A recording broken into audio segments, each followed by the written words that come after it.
ಮಳೆ ಬಂದ್ರೆ ಇಲ್ಲಿ ಓಡಾಡಕ್ಕಾಗಲ್ಲ. ರೋಡಲ್ಲಿ ಹೋಗೋದಕ್ಕೆ ಬರೋದಕ್ಕೆ ಯಾವ ಗಾಡಿನೂ ಹೋಗಲ್ಲ, ಎಲ್ಲ ರೊಚ್ಚಾಗೋದು. ಈಗ ಬಂದಿದ್ರೆ ನಿಮ್ಗೆ ಏನು ಗೊತ್ತಾಗಲ್ಲ, ಮಳೆ ಕಾಲದಲ್ಲಿ ನೋಡಿದ್ರೆ ಗೊತ್ತಾಗುತ್ತೆ. ಇದನ್ನ ಯಾರು ಪಂಚಾಯತಿ ಅವರು ಅದ್ರಿಗೆ ಯಾರು ತಗೊಂತ ಇಲ್ಲ, MLA ಅವರು ಏನು ಮಾಡ್ತಾ ಇಲ್ಲ, ಏನು ಇದ್ರೆ ಹಂಗೆ ಇದಾರೆ. ಅದೇನು ಕೆಲಸನ ಮಾಡಲ್ಲ, ಅವ್ರು ಏನೂ ಇಲ್ಲ, ಸುಮ್ಮನೆ ಹೇಳ್ತಾರೆ ಯಾವಾಗ ಬಂದ್ರು ಮಾಡ್ಕೊಡ್ತೀವಿ ಅಂತ ಹೇಳ್ತಾರೆ, ಕೆಲಸ ಮಾಡಲ್ಲ.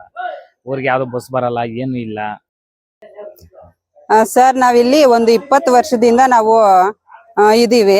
ಇಲ್ಲಿ ಒಂದು ರಸ್ತೆ ವ್ಯವಸ್ಥೆ ಸರಿ ಇಲ್ಲ, ಮತ್ತೆ ಇಲ್ಲಿ ಜಾಸ್ತಿ ಕಲ್ಲು ಜಾಸ್ತಿ ಹೈಟ್ ಹತ್ಬೇಕು. ಈ ಕಡೆಯಿಂದ ಎಲ್ಲ ಗುಣಿಗಳಿದಾವೆ, ಬರಕ್ ಆಗಲ್ಲ ದಾರಿ. ಮತ್ತೆ ಇಲ್ಲಿ ಚರಂಡಿ ವ್ಯವಸ್ಥೆ ಇಲ್ಲ. ನಾವ್ದು ಇದು ಬಚ್ಚಲ್ ಮನೆ ನೀರೆಲ್ಲ ಇಲ್ಲೇ ನಿಂತ್ಕೊಂಡಿರ್ತವೆ. ಸೊಳ್ಳೆಗಳು ಜಾಸ್ತಿ, ಮಕ್ಳಿಗೆಲ್ಲ ಕಾಯಿಲೆ ಬರೋದು, ಆತರ ಎಲ್ಲ ಸಮಸ್ಯೆಗಳಿರ್ತವೆ.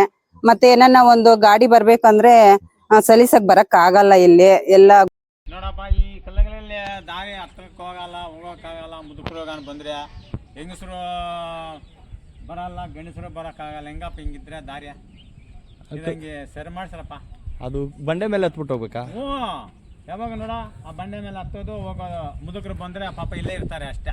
ಯಾವಾಗಲೂ ಹೋಗೋಕ್ಕಾಗಲ್ಲ, ಬರೋಕ್ಕಾಗಲ್ಲ. ನೋಡಿ ಹೆಂಗೈತೆ ರೋಡ್. ಇದು ರೋಡ್ ಅಂತಾರೆ ಯಾರನ್ನ ಆಗಲಿ. PDO ಅವ್ರ ಗಮನಕ್ಕೆ ಕೇಳಕ್ಕಾಗಿಲ್ಲ.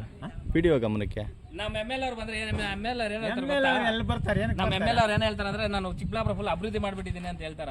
ಯಾವ ಊರಲ್ಲಿ ಎಲ್ಲಿ ಏನೋ ಅಭಿವೃದ್ಧಿನೇ ಇಲ್ಲ, ಸುಮ್ಮನೆ ಅಭಿವೃದ್ಧಿ ಮಾಡ್ಬಿಟ್ಟಿದ್ದೀನಿ ಅಂತ ಹೇಳ್ತಾರೆ ಅಷ್ಟೇ. ಅಭಿವೃದ್ಧಿನೇ ಮಾಡಿಲ್ಲ. ನಮ್ಮೂರ ಕಡೆ ಇದುವರೆಗೂ ಬಂದಿರೋ ನೋಡಿಲ್ಲ. ಎಲ್ಲ ಅಭಿವೃದ್ಧಿ ಮಾಡ್ಬಿಟ್ಟಿದ್ದೀನಿ ಅಂತ ಹೇಳ್ತಾರೆ. ಆಗುತ್ತೆ ಹೋಗಕ್ಕೆ ಬರಕ್ಕೆ. ಕಲ್ಲಾಡ್ಡ ಮುದುಕರು ಬಂದ್ರೆ ಇಲ್ಲೇ ಇರ್ತಾರೆ ಕೆಳಗಡೆ.